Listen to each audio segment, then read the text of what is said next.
Voilà, donc on va continuer comment construire notre gamme d'assortiment en parlant maintenant du planogramme. Alors, qu'est-ce qu'il faut savoir sur le planogramme? Première chose, eh bien, comment ça se passe quand un, un client arrive devant une tête de gondole ou devant des produits à acheter? On voit qu'il y a différents niveaux. Alors les différents niveaux, c'est le niveau des yeux, le niveau des mains, le niveau des pieds et le niveau du chapeau. On retrouve ici le chapeau, donc tout en haut. Le niveau des yeux, le niveau des mains et le niveau des pieds pour les différents niveaux de présentation. Et vous voyez, le présentation bien sûr la plus vendeuse, c'est le niveau des mains, à peu près 1,10 m en valeur moyenne, 0,60 1,10 m. C'est le niveau aussi le niveau des yeux et des mains, c'est le niveau qui facilite la perception des produits, c'est souvent le niveau aussi le plus rentable. Le niveau uniquement des yeux, c'est le niveau le plus vendeur. Là, plus bas, évidemment, ce sont des niveaux avec des rentabilités moyennes, voire des ventes tout à fait moyennes. Donc, en fonction de l'endroit où est situé votre produit par rapport à ces différents niveaux d'implantation, bien sûr, le niveau de vente et de rentabilité n'est pas le même. Alors, au-delà d'1,80 m, on appelle ça la casquette. Souvent, d'ailleurs, des produits dessus. Il faut faire attention qu'ils ne soient pas dangereux. Voilà, qu'ils ne soient pas mis de façon à tomber et qui pourrait endommager la sécurité des clients. La casquette, elle est importante parce que c'est une fonction de séduction, elle massifie beaucoup l'offre. Et puis parfois, elle a aussi une fonction de gestion, on peut le voir dans certains endroits, elle permet un réassort ponctuel. Voilà, donc on va revoir bien sûr les différents types d'implantation, l'implantation verticale et l'implantation horizontale. On va regarder ça dans le détail. Sachez que l'implantation horizontale donne un effet de masse, que les produits d'une même famille sont présentés horizontalement, et que une présentation verticale, les produits d'une même famille, eux, sont présentés verticalement. Alors on va revenir sur les différents types d'implantation. Retenez ici les différents niveaux d'implantation avec les différents niveaux de rentabilité et de vente. J'ai remis une petite gondole là pour juste que vous ayez un peu de vocabulaire. On appelle ceci est un élément, donc combien il y a d'éléments, vous pouvez compter le nombre d'éléments, notamment pour votre gestion, là vous savez, des flux. On parle de base, on parle de position, de structure, et puis bien sûr on parle de gondole. Voilà. Alors, voilà un planogramme, tout simplement c'est la représentation schématique, c'est fait par ordinateur avec des logiciels de l'implantation, c'est-à-dire du positionnement des produits en rayon. On voit très bien le nombre de produits, ici vous voyez 2, 4, 6, 8, 10 produits d'une certaine référence de Coca. Ici ils sont en pack, etc., etc. Donc ici, avec une photo de ce type, je peux tout simplement, même si j'y connais rien, positionner mes produits de façon à respecter le marché, le marchandisage, la zone de chalandise, l'ensemble des fournisseurs qui sont référencés. Voilà, donc ça c'est vraiment un document à vous procurer, hein, le plan de merchandising, le plan de merch, dans vos magasins de façon à les étudier. Et si vous travaillez sur une réimplantation, il est tout à fait, bien sûr, indispensable.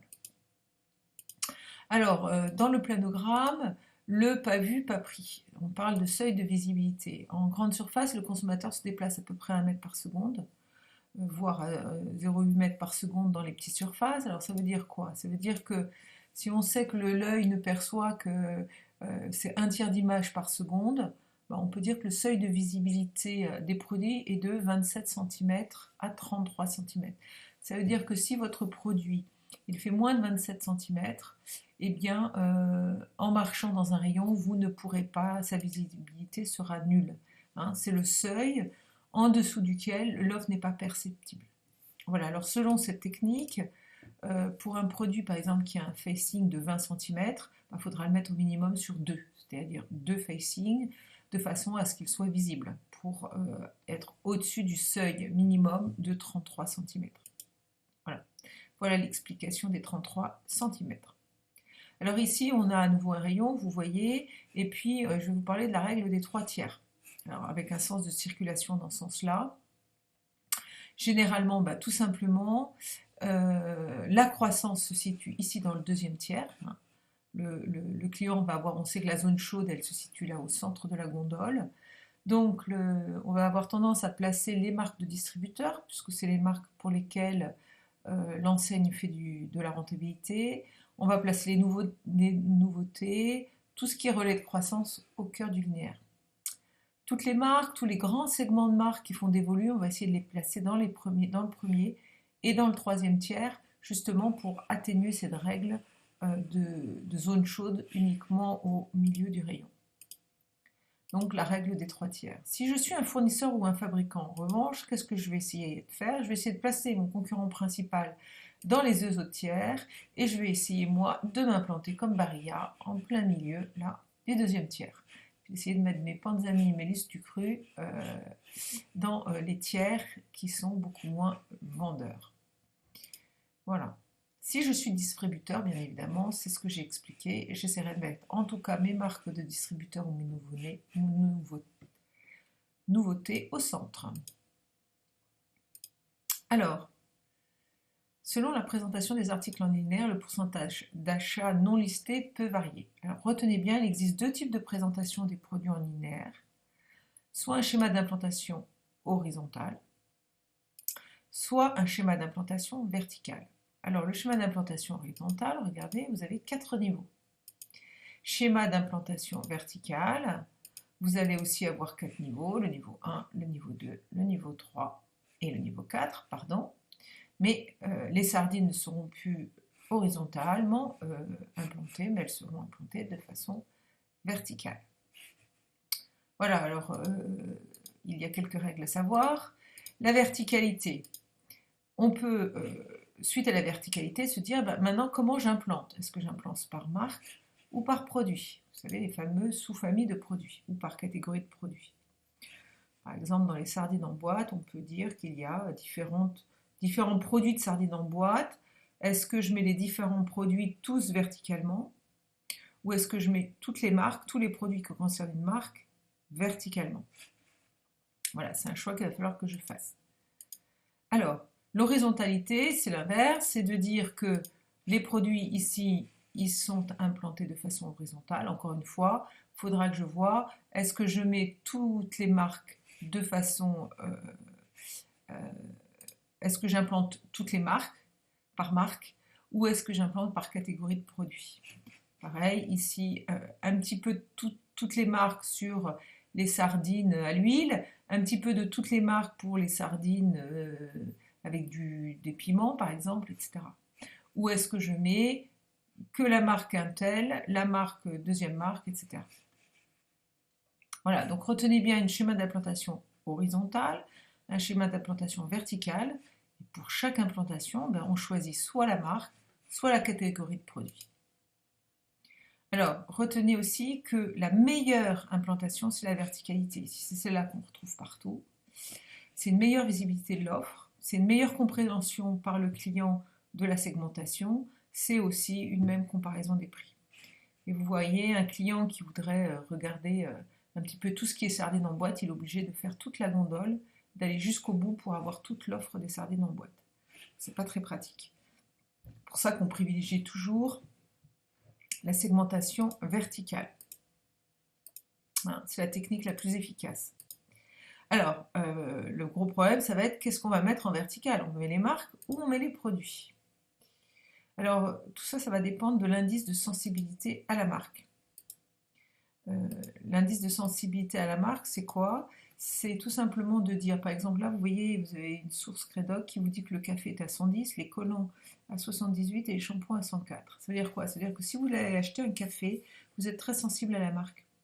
Vous allez acheter votre café, par exemple, carte d'or, et c'est celui-là que vous voulez absolument trouver, parce que vous tenez à cette marque par rapport à ce produit-là. En revanche, vous voyez, les collants, si ce n'est pas un collant DIM, c'est pas très grave, vous pourrez basculer sur un autre type de collant. Vous êtes moins sensible à la marque s'il s'agit de collants. S'il s'agit de shampoing, vous voyez, bon, c'est un peu sensible, mais moins sensible que les cafés. Ça veut dire quoi? Ça veut dire que plus votre sensibilité à la marque sera importante, plus ce sera important de positionner l'ensemble des produits d'abord par marque et non pas par catégorie de produits. Alors, le facing, c'est la frontale. Il indique combien d'articles sont visibles simultanément par un consommateur qui passe devant un linéaire en libre-service. Voilà. Donc, voilà. Donc, on calcule effectivement, on va calculer combien il faut de facing pour un même produit en fonction de sa part de marché et pour respecter la règle justement des 27 à 33 cm pour accorder la visibilité. Le facing accordé à un produit influence sa visibilité, ça joue évidemment un rôle important dans son potentiel de commercialisation. Donc bien sûr, les marques cherchent à obtenir des facings importants à linéaire. Un facing, c'est combien d'articles sont visibles simultanément par un consommateur.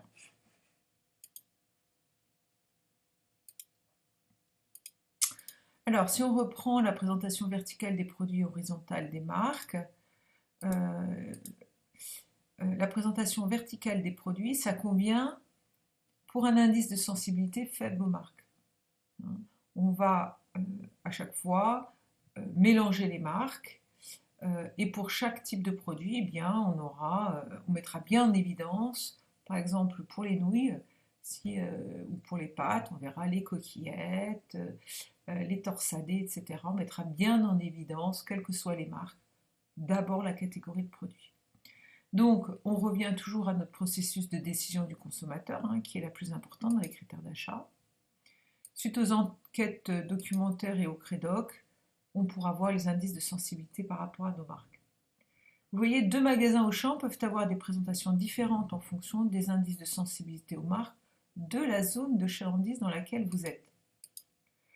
La clé d'entrée, ça pourra être le type de produit. Vous voyez, en fonction des indices différents de sensibilité aux marques, en fonction de la zone de chalandise, de la publicité, des caractéristiques sociodémographiques, etc. Ici, vous avez donc une implantation verticale. Vous voyez, les thés, les boissons aux fruits, les boissons gazeuses aux fruits, les toniques et les colas, les yaourts aux fruits, les yaourts à boire, les mousses, les crèmes, vous voyez, si on a eu des implantations verticales. Alors, si je repars sur ma présentation, ma clé d'entrée type produit, vous voyez ici c'est dans un magasin Auchan. Dans ce magasin ici, la photo n'est pas très bien faite, mais il y a les différents types de produits ici de nouilles que l'on peut avoir, différentes catégories de produits. Les produits à forte marge sont au niveau des mains et des yeux. Alors la même marque, souvent, elle va du coup être sur un même niveau horizontal. Pour chaque catégorie de produits, eh bien, vous voyez, on a mis sous un même niveau, au niveau horizontal, les différentes marques de produits. Alors, Auchan, ici, c'est une photo qui a été prise dans un Auchan qui est une zone défavorisée.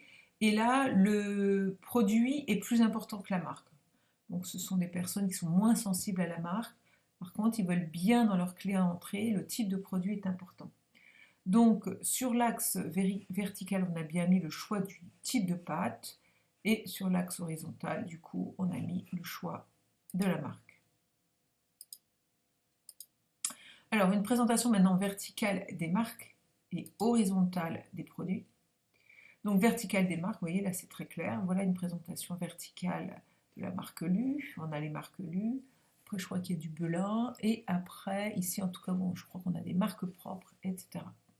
Donc, ici, vous voyez très clairement une descente par marque des produits. Ensuite, on va aligner les produits les uns à la suite des autres sur toute la longueur de l'étagère par famille de produits. Alors, l'inconvénient majeur, c'est ce que je vous ai dit, le client est obligé de parcourir toute la gondole pour voir tous les produits d'une famille. Parfois, il doit repousser chemin même pour voir une autre famille de produits sur une autre étagère. Puisque une même famille de produits va être implantée horizontalement et verticalement, on a décidé de mettre les marques. La présentation verticale des marques consiste à mettre en avant la sensibilité à la marque. Alors généralement, le seul intérêt aussi, c'est qu'on peut avoir une descente que de marques de distributeurs. Voilà, donc on voit bien deux types de présentation, une présentation horizontale et verticale. C'est la présentation verticale qui est la plus pertinente. Ensuite, il faut savoir, est-ce qu'on privilégie le type de produit ou les marques? Tout dépend de la sensibilité aux marques des clients de notre zone commerciale, en fonction évidemment des différents types de produits. Retenez aussi la règle des 3/3 euh, et du fait que, voilà, si je suis au centre de ma gondole, pour un distributeur, on va mettre nos marques de distributeurs et essayer de relayer ici, dans le premier et le troisième tiers, les marques qui font des gros volumes, souvent les marques nationales. Alors, l'implantation des produits dans la gondole. Donc, pour finir, quelques petits ajouts. Vous savez, il y a les rack jobbers, les merchandisers, c'est ceux qui viennent aider pour la mise en rayon. Hein, les fournisseurs souvent payent des personnes qui viennent aider à la mise en rayon. Je pense par exemple à la coloration, tout ce qui est parfumerie, c'est extrêmement compliqué, beaucoup de références, c'est souvent des merchandisers qui viennent remplir les rayons. Donc il y a la présence des marques, le remplissage des produits. Il faut toujours faire attention qu'ils ne bougent pas les frontales à leur avantage, puisqu'on sait bien que certaines positions sont plus vendeuses que d'autres. Voilà, la meilleure position au centre, au niveau des yeux et des mains, au niveau de la rentabilité. Alors les autres éléments de l'offre, la tête de gondole, ce sont des produits promotionnels, ça cache le début de la gondole, ce sont des places très très chaudes, elles sont recherchées par les fournisseurs qui payent cet espace généralement. On peut y mettre aussi des reliquats promotionnels ou des arrêts de référence. Elle est souvent monoproduit. Alors, on respecte les phases positives et les phases négatives, on l'avait déjà vu, hein, à savoir que, on va retourner sur le, je crois qu'on va aller, voilà, phase positive et négative. Vous savez que la phase positive, c'est la phase qui est visible dans le sens de circulation du client. Voilà, donc ici, dans ce sens de circulation-là, tout ça, ce sont des phases positives. Par contre, ça, c'est une phase négative. Dans ce sens de circulation, celle-là, je ne le vois pas, donc elle sera froide. Par contre, elle sera très chaude dans ce sens de circulation. Voilà, le degré d'appel du rayon. Alors, qu'est-ce qu'on disait? Oui, le bout de gondole. Hein, ce sont début et fin de gondole, c'est des mauvaises places. Donc, souvent, on va mettre plutôt des produits d'appel, c'est-à-dire des produits que le client vient chercher. Le client cherche à effectuer le parcours le plus court. Donc, on va placer dans ces zones qui sont peu visibles, dans le sens de circulation, on va placer des produits attractifs avec fort taux de pénétration ici, dans le champ de vision naturel des clients. On va éviter de les mettre évidemment dans les phases négatives, puisque le client vient pour ces produits-là. Alors, dans les autres éléments de l'offre, vous pouvez trouver des implantations, le libre essayer, libre toucher, qui est une technique qui consiste à séparer le linéaire en deux, en horizontalité. Partie haut, on montre les produits, on les laisse toucher, voire même essayer. Et la seconde partie, c'est le stockage. Et pour faire le lien entre les deux parties, eh bien, tout simplement, on a une double numérotation. Il y a une numérotation ici, et le client, en fonction de la numérotation, trouve le produit en dessous ou fait appel à un vendeur si les produits sont en réserve. Vous avez d'autres éléments, on appelle ça l'anatomie. C'est lorsque c'est une technique qui consiste à présenter l'offre haut et bas, l'une de l'autre, comme s'ils pouvaient être portés. C'est le ready to wear qui souvent, c'est aussi le plus des vitrines, hein, qui donne envie de rentrer et de dire, voilà, l'ensemble, c'est l'ensemble que j'achète. Le color blocking, technique de merchandising qui consiste à massifier une offre identique avec des déclinaisons de blocs de couleurs différentes. On en a vu d'ailleurs chez Zodio. La thématisation, une ambiance scénarisée, on l'a déjà vu, hein, tout ce qui est théâtralisation de l'offre, ça permet de faire sauter des freins d'achat, ça c'est tout ce qu'on a vu chez Zodio. Et le cross merchandising, qui sont ces bandes cross additionnelles, produits additionnels qu'on a en rayon. Les autres éléments de l'offre, on a aussi les meilleurs produits, les produits les moins chers qui vont être mis en valeur. l'existence de VIP, où les clients privilégiés auront à disposition un assortiment privé dans un espace privé avec des prix privés. Chez Jiffy, les résultats étaient très, très spectaculaires. Les îlots qui sont de puissants outils de merchandising avec une vocation temporaire de présenter, de mettre en valeur des produits dédiés. Donc ça, il y en a par exemple chez Truffaut, Jardiland, donc les magasins de bricolage, il y en a beaucoup. Une présentation temporaire, vous voyez. On en a bien sûr aussi en grande surface. On appelle ça des îlots. On peut les étudier, ces îlots, ils sont intéressants aussi. Ils sont accessibles de tous côtés par des consommateurs, ce sont des box, ce sont des rayons nomades et ils ont davantage d'impact que les mises en avant traditionnelles. Une visibilité accrue qui permet d'attirer l'attention du consommateur. Et puis bien sûr le packaging, hein, il y a la mise en forme d'une PLV particulière, des thématiques particulières, des nouveautés, des promotions. Alors rapidement en conclusion, comment on construit son assortiment? On développe la marge par l'implantation, on développe le chiffre d'affaires par la gamme d'assortiment. Donc là la marge c'est par l'implantation, c'est-à-dire le marchandisage, hein, c'est ce qu'on vient de voir. On choisit des familles de produits, on définit un plan de masse, on sélectionne des références, on définit des clés d'entrée, et puis on implante ces produits avec ce fameux plan de merge, ce plan de masse. Voilà, on met bien en valeur les 5 K que nous avons vus, le bon produit au bon endroit, à la bonne période, au bon prix, avec la bonne information. Dans les GSA, la présentation des marchandises a permis d'accroître la satisfaction des clients, la rentabilité du point de vente et le volume de vente des fournisseurs. Alors quand je suis passée à Terne, là, 1, 2, 3, un magasin 1, 2, 3, le manager m'a dit qu'il gardait une implantation pour le client qui réponde à son critère d'achat, c'est-à-dire son premier critère d'achat, c'est le coup de cœur. Donc ils ont gardé l'idée de la logique d'achat du consommateur, et donc les thématiques coup de cœur, c'est des univers, terracotta, etc. Donc les messages clés d'un merchandising 360 degrés, cognitif, affectif et conatif, c'est-à-dire faire connaître, faire aimer, faire agir, faire acheter. Donc on découvre les clés d'entrée en interrogeant le consommateur sur sa demande. Que cherchez-vous? On définit ses critères d'achat en les hiérarchisant. Hein, on pourrait donner plusieurs réponses et demander au client une question fermée ordonnée. Donc, dites-moi quels sont vos critères d'achat de 1 à 3 de façon ordonnée. On fait vivre le rayon, création d'une atmosphère.